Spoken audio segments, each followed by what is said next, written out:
correct. That's right. We'd be glad to hear from you. Thank you, Your Honor. May it please the Court, Lola Kingo appearing on behalf of the appellant, Mr. Jesus Emmanuel Jehovah.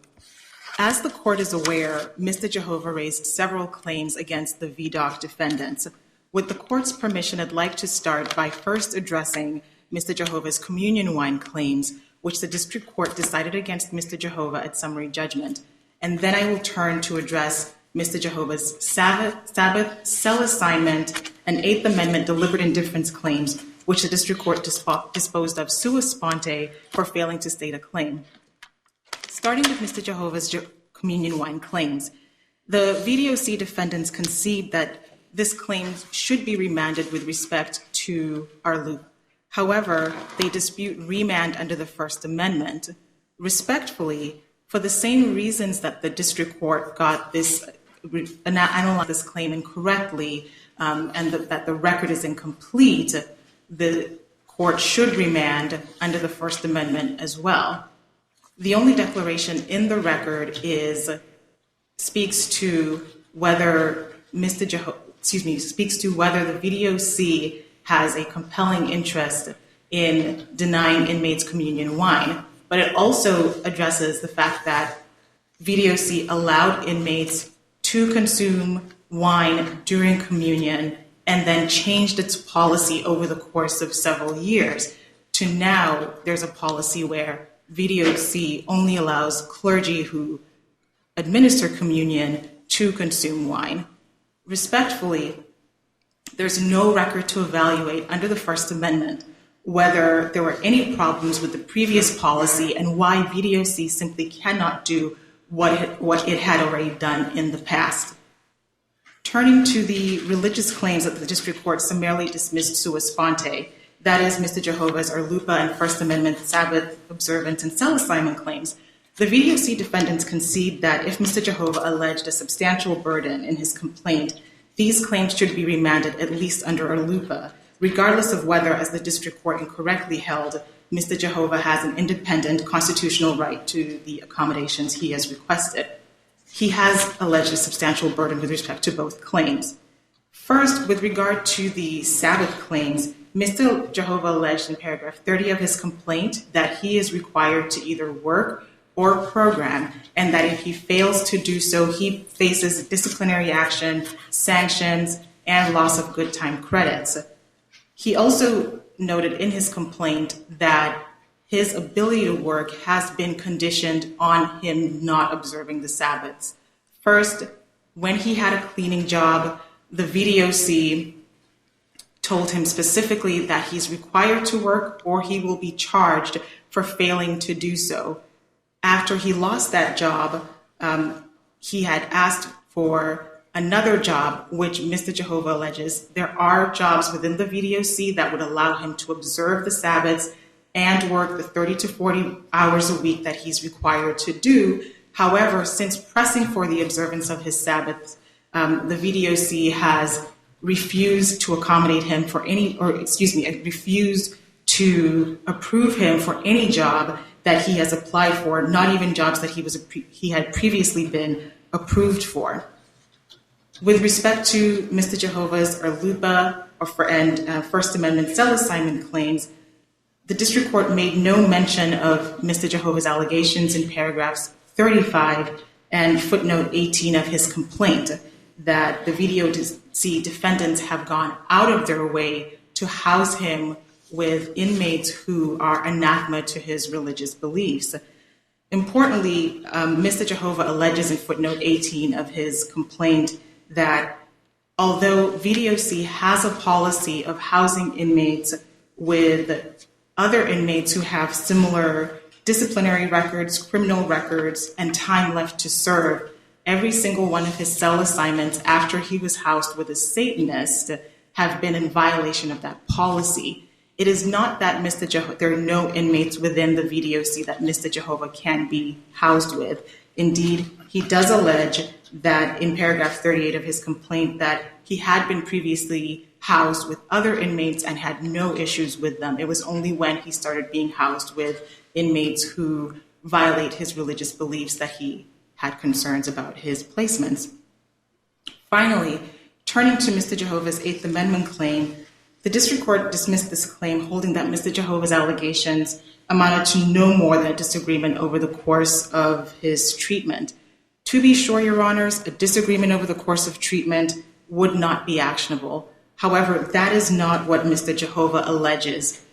Indeed, the key to his complaint is that he's alleging that he had serious symptoms that the VDOC physicians acknowledged in part and dismissed in part, and their course of action was to send him to mental health physicians because they diagnosed him as having these symptoms as a result of mental health issues. Do you think a misdiagnosis is deliberate indifference? Well, misdiagnosis would not be deliberate indifference. However, the VDOC mental health experts rejected the diagnosis that Mr. Jehovah's physical problems or physical symptoms were a result of mental health issues. Yet, and once the physicians knew that... Isn't that a medical decision? It is, Your Honor. Whether or not mental health issues are causing physical symptoms.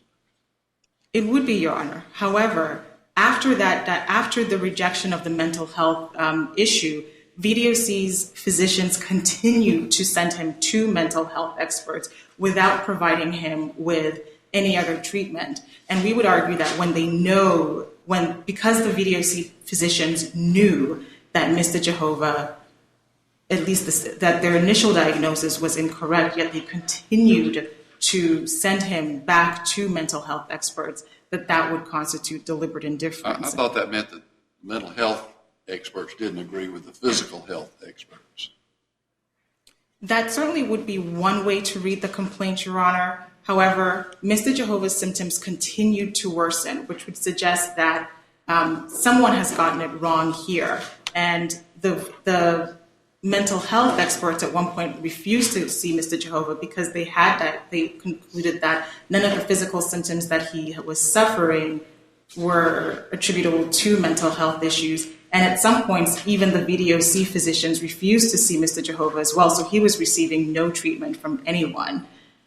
We would argue that this case is akin to the circuit's decision in Delonta, where physicians knew that the course of treatment or their diagnosis was wrong, yet continued to insist that the inmate continue with that course of treatment, even though the inmate's symptoms were worsening. Well, simply put, on that claim, you concede that the proper course of treatment, you can't challenge that. But what I understand your claim to be is failure to treat in the first instance. Is that the gist of your complaint? That is correct, Your Honor. There's a failure to treat because the physicians never diagnosed Mr. Jehovah in the first instance. And as the court may be aware, based on the other filings that Mr. Jehovah has filed with this circuit, his symptoms indeed did worsen, and then he was diagnosed eventually with having a heart condition. But he was provided no treatment over the course of almost 2 years. Well, I shouldn't say no treatment because obviously there were some symptoms that the VDOC defendants did try to address. So, for example, he did have some rashes and they did provide some ointment. But the serious symptoms, the headaches, the chest pains, there were x-rays provided, but no other diagnosis other than to continue to refer him to mental health experts. Unless the court has further questions, I will reserve the rest of my time for rebuttal. All right, let's hear from Mr. Cox.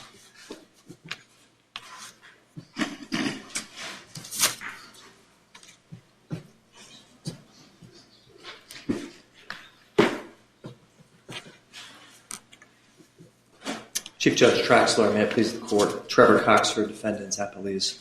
Well, with one exception, the district court's dismissal of Mr. Jehovah's religious exercise claim should be affirmed. As we noted in our response brief, the one exception is his communion wine claim under RLUIPA, which we agree should be remanded for further development. I'd like to make 4 points today. First, Jehovah did not adequately allege that sharing a cell with someone possessing different beliefs substantially burdens his own religious exercise. This is fatal to both his First Amendment and RLUIPA claims, which the district court properly screened under the PLRA.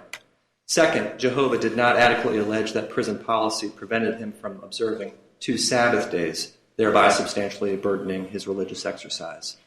Third, Jehovah's communion wine claim under the First Amendment fails because the prison's no alcohol policy is reasonably related to legitimate penological interests. But that is, Mr. Jehovah is entitled to a particularized evaluation, not as to the general population. You seem to say that, well, there might be some other people there who are drinking alcohol, and they're alcoholics. But Mr. Jehovah is entitled to a personalized or individualized assessment, which was not done in this case. Your Honor, at this stage, actually under the PLRA in 1915A, he's not entitled to a particularized assessment at this stage. I would point you to the Vini case in 2002, where a claim was dismissed under Turner, where he didn't apply the Turner factors in this case either. I'm sorry? He didn't apply the Turner factors. He did not. That doesn't prevent this court from affirming for different reasons. Under the Cochrane case, I believe it was in 1996, this court has recognized that you can affirm on any grounds that are evident in the record, and they've done that freely in cases involving prisoner claims. But that puts you in the awkward position of coming up here and arguing grounds to affirm that were not what the district court relied on. It's a somewhat awkward position, perhaps, but I welcome it. I'd be happy to walk through the Turner analysis if the court likes. It's set forth in our response brief on pages 30 to 34. But if you'd like me to walk through that analysis, I'd be happy to. Well, but that requires us to go through the analysis and requires us to do it in the first instance because the district court hadn't done it yet. There is enough evidence in the record, though, Your Honor, to support an application of the Turner test. There was an affidavit that was put forward to defeat the RLUIPA claim below. But that's only for the communion wine issue, though, isn't it? That's correct. I'm happy to address the other ones, which don't need to be addressed under Turner because the plaintiff has failed to particularly allege that there was a substantial burden on his religious exercise beliefs. So you don't need to get to Turner. Finally, his medical treatment claim fails because his allegations on their face do not show that prison medical officials had actual knowledge of the complaint of symptoms, and that's what's required for deliberate indifference, as the judges have suggested. And Jehovah's own allegations also show, and plaintiff's counsel has indicated, that medical staff did treat him for issues that they were identified as real. So the district court was correct to screen out these claims out under the PLRA, which requires that for cases to move forward, the allegations have to be more than speculative and actually rise to the level of plausibility. So turning to these points, first, Jehovah didn't carry his burden of alleging that sharing a cell with someone possessing different religious beliefs substantially burdened his religious exercise. Jehovah makes the general assertion that VDOC staff harassed him by purposely selling him with inmates of other religious beliefs. But he doesn't make particularized allegations on this point. As evidence of this harassment, he says, and this is on page 29 of the Joint Appendix, the VDOC staff are black African Americans, and many or all of them from communities known to espouse and promote racial and religious hostility toward white Christian men, such as plaintiffs specifically. He goes on, same paragraph. It appeared to plaintiff that based on their verbal and nonverbal conduct and expressions that all such staff have and have held some racial and or religious animus towards and against plaintiff. These speculative allegations are not sufficient to nudge his claim over the line from conceivable to plausible. Jehovah invites the court to take into account the beliefs of his cellmate as part of his own religious exercise, but being exposed to somebody else's religious beliefs does not substantially burden one's own exercise or prevent one from engaging in religiously expressive behavior. But doesn't he allege they deliberately put non-Christians in the cell with him? That is a general allegation, but there's no specific particularized allegations to back that up. Well, isn't that plausible enough to get him past the 12b6? I don't believe so, Your Honor. I think it's entirely too speculative for it to move forward. His housing situation doesn't constrain his religious behavior. It doesn't prevent him from praying and studying and meeting with others and attending services. It doesn't deny him a reasonable opportunity to engage in activities that are fundamental to his religion. Well, he said that he's been housed with a sadist. Right? A Satanist. Satanist, right? Yeah, That's pretty extreme, isn't it? If it's done deliberately, isn't it? Which, for example, you think the Department of Corrections would put the person who has swastika tattoos all over his chest with someone who, for example, is African American or Jewish person? You think they would just house them together and say, well, it doesn't make a difference. Somebody has a swastika, you can live with them. You think they would do that? Well, as plaintiff has... Would you address that? Do you think they would? You think they'd do that? Well, I'll address that. As plaintiff alleged, there are certain considerations of safety and security that VDOC staff certainly take into account. So you're not going to answer my question? No, I'm getting to it, Your Honor. Are you getting to it? You're here now. Answer it. You can imagine situations where... No, I don't imagine. I just gave you a hypothetical. You can imagine situations where, no, you wouldn't do that because of safety and security concerns. Which can you imagine one where you would? If there were no safety concerns at issue, and if people happen to have different religious beliefs, yes, you can. Oh, okay, I guess you didn't hear my hypothetical. Go ahead. If there were no safety and security concern, a prison is not required to house people But he said you did that deliberately because he was the fly in the ointment. He was someone who made complaints. He said, okay, all right, I got a roommate for you. I'm going to put a Satanist in there with you. That's what he says. That's his allegation. In fact, it says that it's not a particularized allegation that it was part of a deliberate plan by VDOC staff. We accept that as being true, correct? If it's sufficiently specific and rises beyond the level of speculativeness. But you're not required to accept as true allegations that are merely conclusory or unwarranted deductions of fact or unreasonable inferences. The truth is, and plaintiff has said this, that he was housed with 7 different cellmates between July 2011 and July 2012, and not one of them was acceptable to Jehovah. One of them was a professed Christian.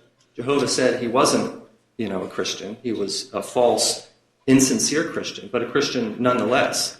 And perhaps it's not surprising he didn't find him acceptable because he has condemned all Christians who happen to believe that grape juice could substitute for wine in communion ceremonies. He says those people are under evil influence and sin against God, Christ, and God's Spirit. So presumably that includes even the ministers who lead the wine-free communion services at VDOC. So for those reasons, I don't think he's met his pleading burden of alleging that his religious exercise has been substantially burdened. Second, he didn't carry his burden of alleging that VDOC prevents him from observing 2 Sabbaths, thereby substantially burdening his religious exercise. This is true for several reasons. First, he alleges that he has work or program obligations for 30 to 40 hours a week. You heard plaintiff's counsel say that. But he doesn't allege that he cannot completely satisfy his weekly obligations through programming and educational opportunities during weekdays only. So even if he were required to have a job, rather than combining with education and programming activities, he concedes that weekday-only jobs do exist. He's just upset that there's not more available to him. They try to argue it away, but his allegation speaks for itself, and this is paragraph 32 on Joint Appendix 27. He says, quote, "There are few prison jobs available to him at Sussex 1 prison and other prisons which he can work and keep observing the Sabbaths." He hasn't alleged that he has applied for and been denied from each of those jobs. Instead, he asks that defendants, quote, "accommodate him and set schedules for all prison jobs, enabling and accommodating Sabbath observance." That's also in paragraph 32. Apparently, so that he can have the particular job he wants, but only when he wants to work it. And the district court was right. A prisoner has no right to any employment, let alone a greater range of jobs from which to choose. So for these reasons, Jehovah has not met his pleading burden of alleging that VDOC prevented him from observing 2 Sabbaths. Third, Jehovah cannot prevail on his communion wine claim under the First Amendment. We discussed this earlier. Assuming the prison's no-alcohol policy substantially burdens the religious exercise of inmates who wish to drink 2 to 5 ounces of wine at communion ceremonies rather than grape juice or to observe communion without wine, Jehovah still fails to carry his burden under Turner because the prison's no-alcohol policy is reasonably related to legitimate penological interests. But you didn't consider any of his proposed accommodations at all. I mean, he wasn't just absolutely wed. He has to have the cup in his hand. and where the wine comes from, who controls it. It seems to me that he's claiming that you didn't consider any accommodation. Turner is not a least restrictive means test. It says it in the opinion itself. I'm not talking about Turner now. I'm talking about the accommodation allegation that he made. On which point, Your Honor? On the wine. On the wine. Well, with respect to the RLUIPA claim, we agreed that should be remanded under RLUIPA because that is a least restrictive means test under the statute itself. Under Turner, however, the First Amendment claim is not a least restrictive means test. And the Turner court itself says that a prison doesn't need to sit up and reject all alternatives. Turner is a test of mere reasonableness that's intentionally deferential to prison officials. The Turner court itself recognized that subjecting the day-to-day judgments of prison officials to an inflexible strict scrutiny analysis would seriously hamper the ability to anticipate security problems and to adopt innovative solutions to the intractable problems of prison administration. That's Turner 482 U.S. at 89. And these day-to-day judgments include questions of housing, of prisoner training, and whether to allow controlled substance into the facility. Are you arguing that Turner doesn't require any examination of alternatives? If you get to the Turner test, the fourth factor, I believe, does ask whether there's an easy and obvious policy. Right. But it's not a least restrictive means test. And there are instances where a court, and I cited this earlier, but the Veeney case, where the district court screened a claim out under Turner under 1915A, and that was later affirmed by this court in Veeney. Well, did the district court examine alternatives at all, or is any evidence submitted by the Department of Corrections that showed they considered alternatives on the wine communion issue? So there was an affidavit put forward on summary judgment, and we have conceded that the affidavit is not sufficient as a least restrictive means. However, it did set forth the alternatives that the prison has used over the last few years. So I think you could fairly read that as considering alternatives that the prison has considered over the past years and rejected them, because that's why we got to the policy where we are now. Prison officials don't have to wait for things to go wrong before implementing a policy. The Supreme Court has said that. Prison life contains the ever-present potential for things to go wrong, and responsible prison officials must be permitted to take reasonable steps to forestall such a threat. So for those reasons, the prison's no alcohol policy doesn't violate the First Amendment. Finally, with respect to Jehovah's medical treatment claim, he fails to show that medical officials were deliberately indifferent. Deliberate indifference is more than mere negligence, as this court is well aware. It requires that a prison official actually know of an objectively serious condition. Now, the lower court assumed arguendo that plaintiff's medical issues were sufficiently serious, but found that medical staff could not have been liable because they were not actually aware of medical issues. And typical of Jehovah's allegations is the one that in April 2012, he met with Dr. Uleth, who, quote, would not acknowledge the symptoms Dr. King and Dr. Gabreus repeatedly concluded did not exist. That's paragraph 67, note 30 of the complaint. So Jehovah himself concedes that he did not have actual knowledge.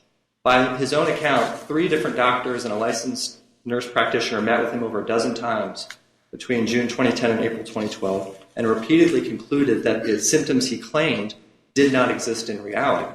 For instance, in December 2010, Dr. Gabreus concluded Jehovah did not have symptoms and diagnosed him as having a somatization disorder, quote, where the symptoms are not real or physical, but merely psychological. That's paragraph 51 of the complaint. That's Jehovah's allegation. He says again in June 2011 that Dr. King met with him and, according to Jehovah, concluded Jehovah had no symptoms. That's paragraph 55. Paragraph 64, August 2011, a licensed practical nurse, quote, denied the existence of all of his symptoms, except for the rashes, which he was treated for. So Jehovah didn't plausibly allege that the medical staff actually knew of a condition and failed to treat it. On the other hand, as plaintiff's counsel has acknowledged, he did receive treatment for the things that the medical staff identified.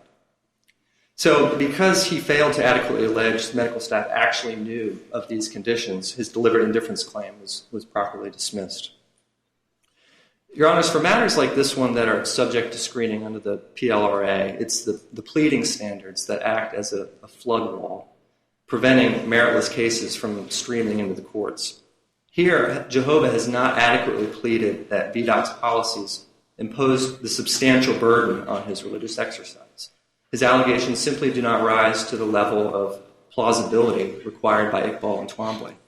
The district court was correct to screen out the claims as sufficient, which is just what the PLRA allows and intends, and this court should affirm that judgment.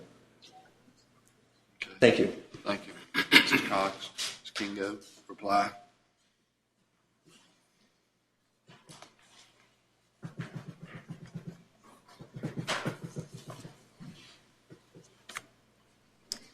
Your Honors, Mr. Jehovah alleged sufficient facts and complaint with respect to the claims that were summarily dismissed. With the cell assignment claim, he alleged specifically in footnote 18 of his complaint that his cell assignments have been in violation of VDOC's policies to consider, as I mentioned in my opening, disciplinary action, criminal history, and other factors. He also alleges in paragraph 36 of his complaint that when he was housed with a Satanist, he was specifically told that he hoped that the Satanist views rubbed off on him.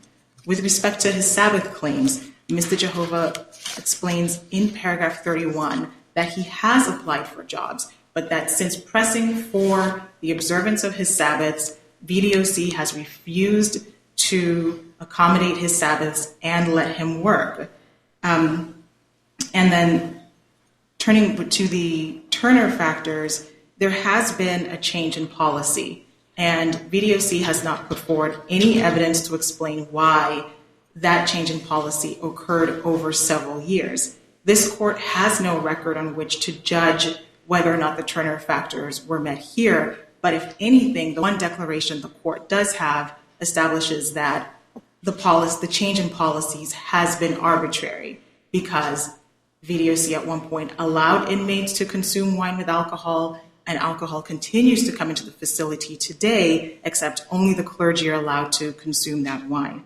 Finally, with respect to the Eighth Amendment claim, Mr. Jehovah alleges that the VDOC doctors did not acknowledge all of the symptoms, all of the serious symptoms that he had, meaning that he had these symptoms, but the VDOC physicians turned a blind eye to them.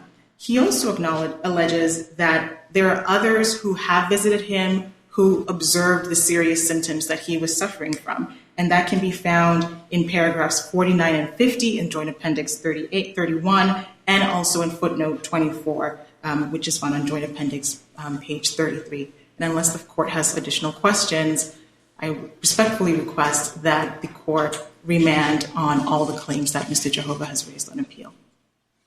Thank you, Ms. Kingo. Thank I you. note that you're court appointed. We appreciate very much your representation of this client. Professor, thank you. Also, you always provide high-quality representation for the cases that you volunteer to take on behalf of your students, and we appreciate that every time. Thank you. All right, we're going to come out and recounsel and then take a short break to reconstitute the panel.